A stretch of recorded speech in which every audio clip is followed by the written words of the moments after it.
Datuk kami adalah bukan makan harta Anda. Lihat bagaimana sekarang semuanya.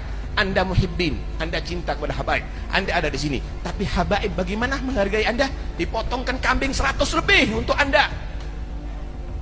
Anda datang ke sini bawa apa? Paling gula 1 kilo. Anda datang ke sini bawa apa? Paling gula 1 kilo. Turunan Nabi itu wajib dicintai. Wajib dicintai karena itu perintah Allah.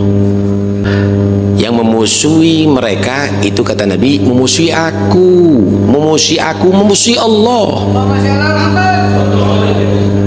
Qul la as'alukum alaihi ajran illa al-mawaddata fil qurba. Assalamualaikum warahmatullahi taala wabarakatuh. Dalam sebuah hadis dijelaskan bahwa man kana yu'minu billahi wal yaumil akhir falyukrim dhaifahu. Barang siapa yang beriman kepada Allah dan hari akhir, maka hendaklah dia memuliakan seseorang yang bertamu kepadanya. Hadis ini menjelaskan mengenai sebuah tuntutan terhadap siapapun untuk kemudian memuliakan seseorang yang bertamu kepadanya.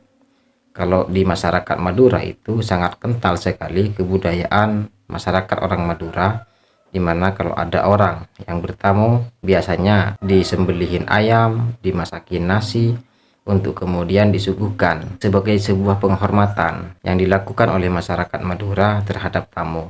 Tetapi tidak termasuk bagian daripada menghormati tamu ketika tuan rumah mengungkit-ungkit pemberian para tamu, apalagi dengan cara merendahkan pemberian tamu dan melebih-lebihkan atau mengunggulkan pemberian kita sendiri terhadap tamu. Semisal ada orang yang mengatakan sebagai tuan rumah, dia mengatakan, kamu bawa apa ke sini?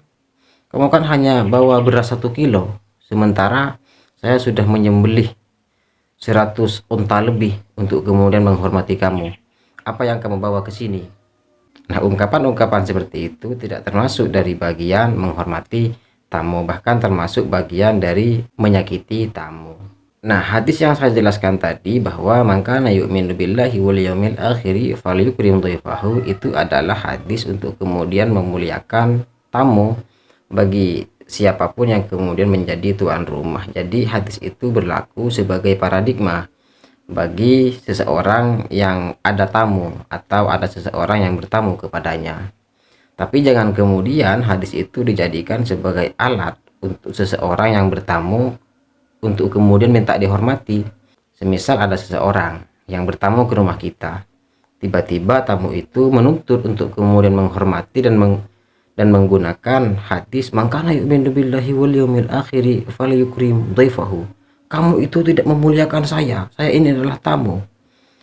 Kamu tidak termasuk orang yang beriman kepada Allah.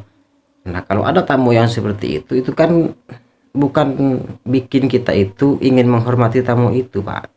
Justru sebaliknya, tamu-tamu yang semacam itulah yang membuat kita itu jengkel terhadap tamu yang menggunakan hadis tentang kemuliaan tamu untuk kepentingan kemuliaan dirinya sendiri. Nah, ayo coba kita bayangkan, seandainya ada tamu bertamu ke rumah kita, tiba-tiba dia menuntut untuk kemudian dihormati, mengkampanyakan mengenai kewajiban tuan rumah untuk menghormati tamunya. Kira-kira kita jengkel atau gimana kepada tamu itu? Nah, perasaan inilah yang selama ini dirasakan oleh orang-orang yang bukan Habib terhadap para habaib yang selalu mengkampanyakan kemuliaan Habib, kewajiban orang-orang yang bukan Habib untuk kemudian memuliakan Habib. Karena terkait dengan kemuliaan para habaib, itu adalah cara kita berpikir kepada para habaib. Tapi jangan kemudian kemuliaan para habaib itu dijadikan sebagai paradigma oleh para habaib itu sendiri, karena kalau itu dijadikan sebagai sebuah paradigma, maka habaib itu selalu menuntut untuk selalu dihormati oleh masyarakat, dan ini yang membuat tidak baik sebenarnya di kalangan masyarakat. Sama misalnya ada sebuah hadis yang menjelaskan man kana yu'minu billahi wal yaumil akhir falyukrim jarahu. Barang siapa yang beriman kepada Allah dan hari akhir, maka muliakanlah tetangganya. Tiba-tiba saya bertetangga dengan seorang habaib, lalu saya menuntut para habaib itu untuk kemudian memuliakan saya gara-gara saya ini adalah tetangga bagi para habaib. Kan tidak begitu cara mainnya, bos. Tidak begitu.